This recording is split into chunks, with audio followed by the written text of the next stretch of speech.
আমাকে বানাবার পেছনে রব্বে কারীমের উদ্দেশ্য শুধুই ইবাদত, শুধুই কি বলেন ইবাদতেই উদ্দেশ্য, বলেন বলেন বলেন, ইবাদতেই উদ্দেশ্য।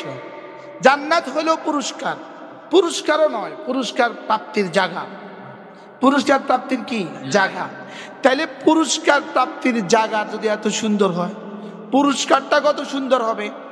এবার পুরস্কার যদি এত দামি হয়, আমরা জানি কর্ম আর পুরস্কারের মধ্যে কর্মটা দামি হয়, তাহলে কর্মটা কত দামি। এজন্য একবার 2 রাকাত ফরজ বাদ দেন, 2 রাকাত নফল নামাজের একটা সেজদা, 2 রাকাত নফল নামাজের একটা সেজদা জান্নাতুল ফেরদাউসের চেয়েও দামি। বলুন তো কেন? কর্ম দামি না পুরস্কার দামি? কর্ম উদ্দেশ্য না পুরস্কার উদ্দেশ্য? কর্ম মুখ্য না পুরস্কার মুখ্য? কর্ম মুখ্য। দেখবেন কোনো প্রতিযোগিতার অনুষ্ঠানে, পুরস্কার বিতরণ অনুষ্ঠানে যখন বক্তারা বক্তব্য দেয়, তখন সবাই কি বলে? পুরস্কার উদ্দেশ্য নয়, তোমরা অংশগ্রহণ করেছ সেটাই উদ্দেশ্য। বলে কি বলে না? বলে না। তাহলে জান্নাত আমার পুরস্কার, এটা উদ্দেশ্য নয়। জান্নাত পুরস্কার নয়, পুরস্কার প্রাপ্তির জায়গা। বলেন জান্নাত কি নয়? পুরস্কার প্রাপ্তির কি জায়গা। তো জায়গাটা যদি এত সুন্দর হয়, তো পুরস্কারটা কত সুন্দর হবে। এই জন্য পুরস্কার আর কর্ম দুটো বিষয়, একটা হলো পুরস্কার আর একটা হলো কর্ম। আমরা জানি, সারা দুনিয়া জানে এই কথা, যে কর্ম পুরস্কারের চেয়ে দামি হয়, আর কর্ম উদ্দেশ্য হয়। বলেন কর্ম কি হয়? উদ্দেশ্য হয়, পুরস্কার উদ্দেশ্য হয় না। আপনি আপনার ছেলেকে ঘোষণা দিলেন, তুমি যদি ম্যাট্রিকে A+ পাও, আমি তোমাকে একটা মোটরসাইকেল দিব। বলুন তো দেখি, বাবার কি মোটরসাইকেল দেওয়াই উদ্দেশ্য? A+ পাওয়াও বাবার উদ্দেশ্য নয়। A+ পাওয়া এই ছেলের এক গোল্ডেন ফিউচারের জন্য ভূমিকা, এক আগামী 50 বছরের সোনালী ইতিহাসের জন্য A+ ভূমিকা। বাবার স্বপ্ন সে A+ পেয়ে ইন্টারে A+ পাবে, এবার সে ভালো ইউনিভার্সিটিতে ভর্তি হবে, এবার সে মেডিকেলে ভর্তি হবে, বুয়েটে ভর্তি হবে, চুয়েটে ভর্তি হবে, সে ভালো ডাক্তার হবে, ভালো ইঞ্জিনিয়ার হবে। এই জন্য বাবা তাকে একটা মোটরসাইকেল ঘোষণা দিলেন। মূলত মোটরসাইকেলটা বাবার উদ্দেশ্য নয়, বাবার উদ্দেশ্য ও শুধু ভালো করে পড়ুক, ও শুধু কি ভালো করে পড়ুক, এটা হলো বাবার উদ্দেশ্য। আর এই উদ্দেশ্যের পেছনে বাবার আগামী 50 বছরের ইতিহাস লুকায়িত আছে। তো আল্লাহ তাআলা ঠিক তেমনি ভাবে ছেলে পড়ছে কেন? ছেলে পড়ছে কেন? ছেলে পড়ছে মোটরসাইকেলের লোভে। ছেলের সামনে ফিউচার নাই, ছেলের সামনে ইতিহাস নাই। ও বাচ্চা, ও বুঝে না, ওর সামনে কিন্তু ইতিহাস নাই, ও বুঝে না। ও এখন রাত দিন মেহনত করে পড়ে। বন্ধুরা জিজ্ঞেস করে, এত পড়ছিস কেন? বলে আব্বা ঘোষণা দিয়েছেন A+ পেলে মোটরসাইকেল দিবে। ও পড়ছে A+-এর জন্য, লেকিন বাবাও ছেলের উৎসাহ উদ্দীপনা দেখে মনে মনে ভারী খুশি। যাক, আমি যা চাচ্ছি তা তো হয়ে যাচ্ছে। কি হয়? আমি যা চাইতেছি তা তো হয়ে যাচ্ছে। ও যে জন্যই পড়ুক, আমি যা চাচ্ছি তা তো হয়ে যাচ্ছে। এখন রব আমাকে জান্নাতের ঘোষণা দিয়ে, মূলত রব যেন বলেন, জান্নাত তো ঘোষণা দিলাম পুরস্কার, আমার উদ্দেশ্য আরেকটা, তা তো হয়ে যাচ্ছে। কি ভাই? আমি এক বুজুর্গ দেখছি, আমাদের তাবলীগের আব্দুল ওয়াহাব সাহেব রাহিমাহুল্লাহ, পাকিস্তান আছে না?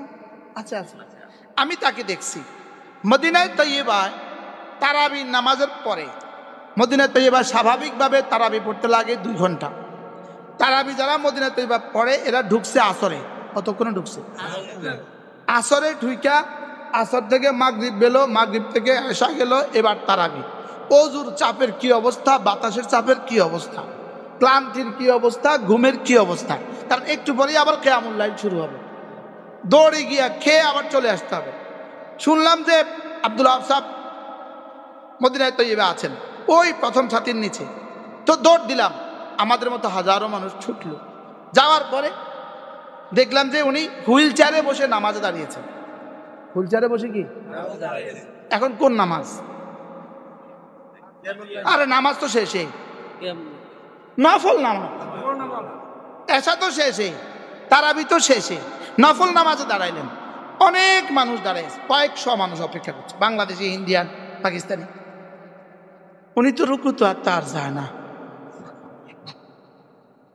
আর তারাবি তো শেষ, ভিতর তো শেষ। তখন হারামেন তারাবি ছিল 20 টাকা, সব শেষ, লেকিন রুকু তো আর যায় না। তো অপেক্ষা করতে করতে করতে করতে আমাদের না আবার পেটে খিদা, রোজা, একটু পরে আবার কিয়ামুল লাইল শুরু হবে, হোটেলে গিয়ে তাদের খেয়ে আসা। তো লম্বা অপেক্ষার পরে আমরা ফিরে চলে গেলাম। তো এবার বলুন তো দেখি, এই মানুষগুলোর নামাজ আর আমাদের নামাজের মধ্যে বেশ কম কত কি হয়?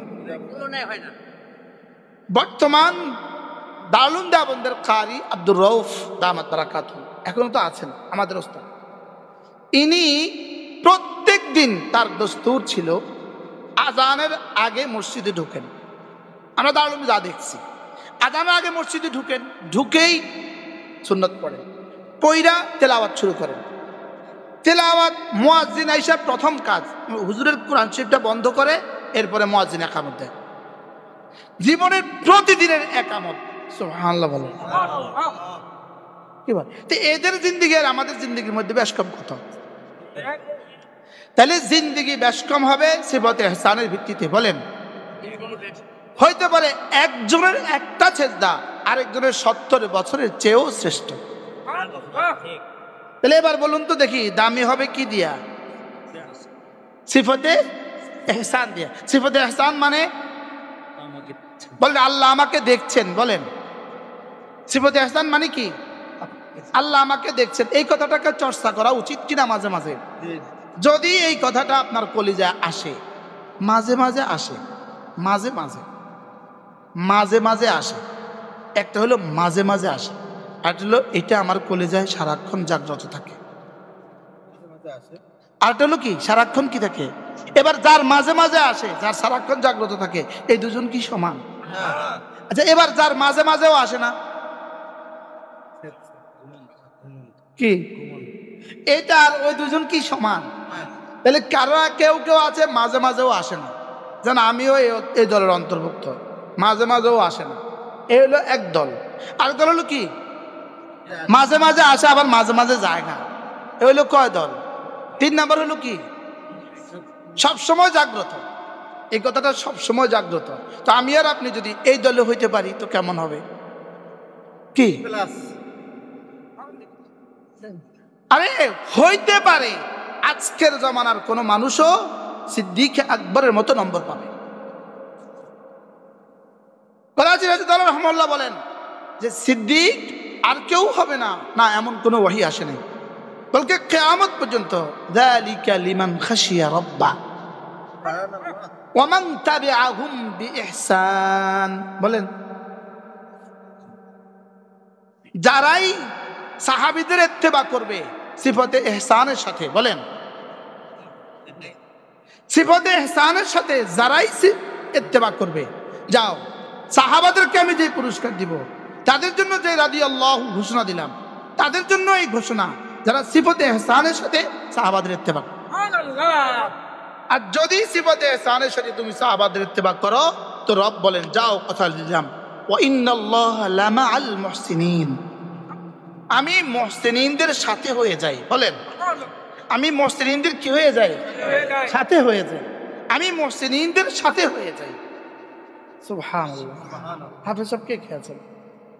মাশাআল্লাহ, হাফেজ ও কাছে হাফেজ। দেখেন, লাইসা আলাইকুম জুনাহুন, লাইসা আলাইকুম জুনাহুন ফিমা তাইমু, লাইসা আলাইকুম জুনাহুন ইদা তাকাউ ওয়া আমানু সুম্মা তাকাউ ওয়া আমানু ওয়া আমিলুস সালিহাত সুম্মা তাকাউ ওয়া আহসানু। সুবহানাল্লাহ। এরপরে কি? ইন্নাল্লাহা ইউহিব্বুল মুহসিনিন। আল্লাহ তাআলা বলেন সাহাবীদের শানের শান নজুল হিসাবে ঘটনা একটা, যারা ইতিপূর্বে মদ খেয়ে ফেলেছ, যাও এখন যদি 3 কাজ করো, ঈমান আনো, তাকওয়ার উপরে উঠো, আমলে সালেহ করো। আবার বলো ঈমান আনো, আমলে সালেহ করো, তাকওয়ার উপরে উঠো। আবার বলো ঈমান আনো, ইহসানের উপরে উঠো। সুবহানাল্লাহ। তাইলে কথা দিলাম, লাইসা আলাইকুম জুনাহ, লাইসা আলাল লাযিনা আমানু ওয়া আমিলুস সালিহাতি জুনাহুন ফীমা তুইমুন ইযা মাত্তাকাউ ওয়া আমানু সুম্মা ইত্তাকাউ ওয়া আমানু ওয়া আমিলুস সালিহাত সুম্মা ইত্তাকাউ ওয়া আহসানু। আজীব বিষয় না? না, আল্লাহ বলেন যাও যাও, হয়ে গেছে, কোনো গুনাহ নাই। আরে যাও, গুনাহ নাই। কি বলছে বলেন বলেন? আরে যাও, সব গুনাহ মাফ।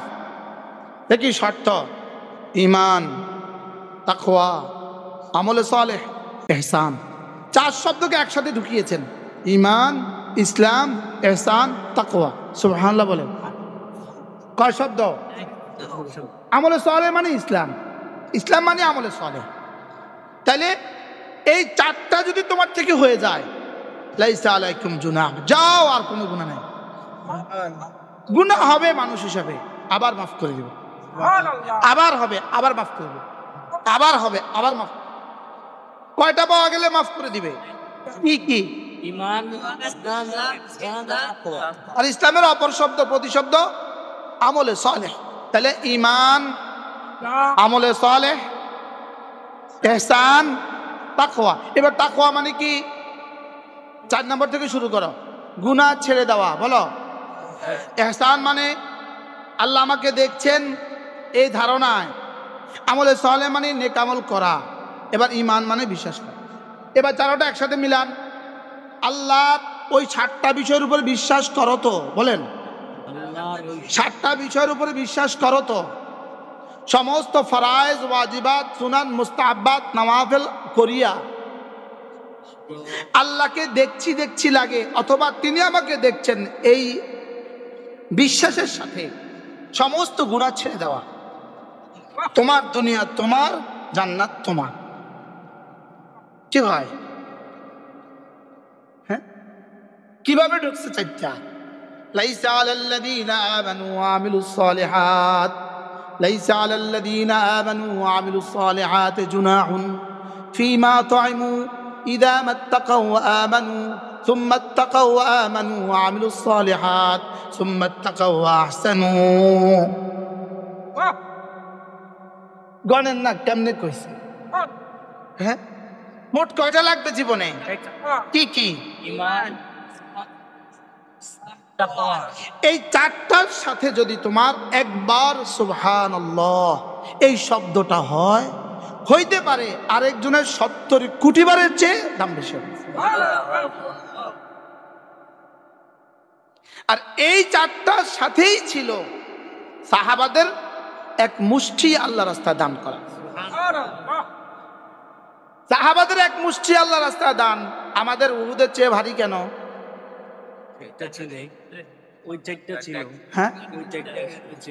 হযরত ওমর কি বললেন? আবু বকর, আপনি যদি আপনার জীবনের 1 রাতের আমল আমাকে দিয়ে দেন, আমি আমার জীবনের পুরোটা আপনাকে দিয়ে দেব। হযরত সিদ্দিক আকবর কি বললেন? ওমর, আপনি শুধু কিয়ামত পর্যন্ত যদি গোটা বনি আদম, সমস্ত বনি আদমের সমস্ত আহলে ঈমানের সমস্ত আমল আমাকে যদি দিয়ে দেয়, তো আমি গারে সরের 1 সেকেন্ডের টাকা ওকে দেব। কি ভাই, 1 সেকেন্ডের দাম কত হয়ে গেছে? রব যেদিনের এলান করছেন, ইজ ক্বালা লিসাহিবিহি, সব সাহাবীকে সাহাবী রাসূল বলেছেন, আবু বকরকে সাহাবী রব বলেছেন। সুবহানাল্লাহ, রাদিয়াল্লাহু। সব সাহাবী, আমরাও কিন্তু সিদ্দিক, আমরা সবাই কিন্তু সিদ্দিক, আমরা সবাই কিন্তু আমান্তু কইছি। আমান্তু মানুষ সদ্দাক্ত, ঈমান হুয়া তাসদীক। লেকিন সিদ্দিককে সিদ্দিক রব বলেছেন। ওয়া আম্মা মান আ'তা ওয়াত্তাকা ওয়া সাদ্দাকা বিল হুসনা। সুবহানাল্লাহ। হযরত আবু বকরকে সিদ্দিক কে বলেছে? আল্লাহ। স্বয়ং রব বলেছেন সাদ্দাকা বিল হুসনা। তা আমিও তো সাদ্দাকা বিল, আপনিও তো সাদ্দাকা বিল। হুসনা মানে কালিমা তাইয়্যিবা। তাহলে কালিমা তাইয়্যিবার উপর সিদ্দিক ঈমান এনেছে, আমরা ঈমান আনি নাই। লেকিন সিদ্দিক বলছে কে? আল্লাহ। তো কি পরিমাণ এক, তাহলে কি পরিমাণ একটা, একটার বাংলা কি বলবো? একক। কি পরিমাণ একক হইলে রব তাকে বলেছেন সাদ্দাকা। একদিন রাসূল করিম সাল্লাল্লাহু তাআলা আলাইহি ওয়াসাল্লাম জিজ্ঞেস করলেন, আচ্ছা আবু বকর বলো তো তোমার কাছে পৃথিবীতে সবচেয়ে বেশি প্রিয় জিনিস কি? তোমার কাছে পৃথিবীতে সবচেয়ে বেশি প্রিয় জিনিস কয়টা একটু বলবা? সিদ্দিক আকবর বললেন, এক নাম্বার, সারা পৃথিবীতে আমার কাছে সবচেয়ে প্রিয় জিনিস আর নজরু ইলা ওয়াজহিক, আপনার চেহারার দিকে তাকিয়ে থাকা। আচ্ছা এবার বলুন তো সিদ্দিক কেমন, সিদ্দিকের পছন্দটা কেমন? আজকের সারা পৃথিবীর সব মানুষ যদি এই পছন্দের চেষ্টা করে সম্ভব?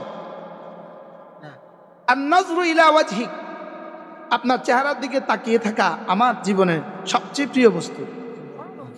এবার আল্লাহ রাসূল বলে, আচ্ছা 2 নাম্বার একটু প্রিয় বস্তু বলো তো। ইয়া রাসূলুল্লাহ আল ইনফাকু আলা আমরিক, আপনি যেখানে যেখানে দিতে বলেন সেখানে দিয়ে দেওয়া আমার কাছে পৃথিবীর সবচেয়ে প্রিয় বস্তু। এবার আমাকে আর আমিও কি এই প্রিয় বস্তু হাসিল করা সম্ভব? 3 নাম্বার, আচ্ছা তৃতীয় কি আছে বলো তো তোমার কাছে পৃথিবীর সবচেয়ে প্রিয় বস্তু? 3 নাম্বার কি? বিনতি ফি বাইতিক, আমার বেটি আয়েশা আপনার ঘরে, এটা আমার কাছে পৃথিবীর সবচেয়ে বড় পছন্দের। হযরত সিদ্দিক আকবর 3টা কাজ করেছেন। ওয়া আম্মা মান আতা ওয়াত্তাকা ওয়া সাদ্দাকা বিল হুসনা। আতা, সিদ্দিক দিয়েছেন, তিনি দিয়েছেন। আতা শব্দটা 3 মাফুল লাগে। কে দিয়েছেন ফাইল লাগে, কি দিয়েছেন মাফুল লাগে, কাকে দিয়েছেন মাফুল লাগে, 2 মাফুল লাগে। কয় মাফুল? আতা 2 মাফুল লাগে। জায়েদ খালেদকে টাকা দিয়েছে, কি? জায়েদ খালেদকে, তাহলে আতা দিয়েছে কাকে? জায়েদকে। কি? এই 2টা অবজেক্ট আছে, 2টা মাফুল আছে, লেকিন এখানে আল্লাহ একটাও বলেন না। ওয়া আম্মা মান আতা, তিনি দিয়েছেন। কি দিয়েছেন বলেননি, কাকে দিয়েছেন বলেননি। তাইলে বোঝা গেছে তরজমা, ওয়া আম্মা আতানি, আমাকে দিয়েছে। নাফসাহু ওয়া মালাহু, তার জান তার মাল। সিদ্দিক আমাকে তার জান আর মাল দেওয়ার হক আদায় করেছে। 2 নাম্বার, ওয়াত্তাকা, আমার ভয়ে গুনাহগুলো ছেড়ে দেওয়ার হক আদায় করেছে। সুবহানাল্লাহ বলেন। ওয়াত্তাকা, তাকওয়ার হক আদায় করেছে। 3 নম্বরে ওয়াসাদ্দাকা বিল হুসনা, কালিমা তাইয়্যিবার উপরে ইয়াকিন আনার হক আদায় করেছে। এবার রব বলেন সিদ্দিক আমাকে 3টা দিয়েছে, আমিও তাকে 1টা দিয়েছি। ফাসানুয়াসসিরু লিল ইউসরা, জান্নাতের যত আমাল আছে সব আমি তার জন্য সহজ করে দিয়েছি। কি? জান্নাতে যাওয়ার যত আমাল আছে সব আমি তার জন্য কি করে দিয়েছি? সহজ করে দিয়েছি। এবার বলুন তো দেখি, রব যার উপরে খুশি হয় তার জন্য পুরস্কার দুনিয়াতে কি দেয়? ভুলে গেছি। জান্নাতে যাওয়ার আমল সহজ করুন। কি বলছি বলেন? আবার বলেন। রব যার উপরে দুনিয়াতে খুশি হয় জান্নাতে যাওয়ার আমল কি করে দেন? সহজ করে দেন। এবার বলেন, জান্নাতে যাওয়ার আমল সহজ করে দেন। প্রশ্ন, জান্নাতে যাওয়ার আমল আল্লাহর কাছে বেশি দামি না জান্নাত আল্লাহর কাছে বেশি দামি? প্রশ্ন, উত্তর, জান্নাতে যাওয়ার আমল আল্লাহ তাআলার কাছে জান্নাতের চেয়ে বেশি দামি। সুবহানাল্লাহ বলেন। সুবহানাল্লাহ।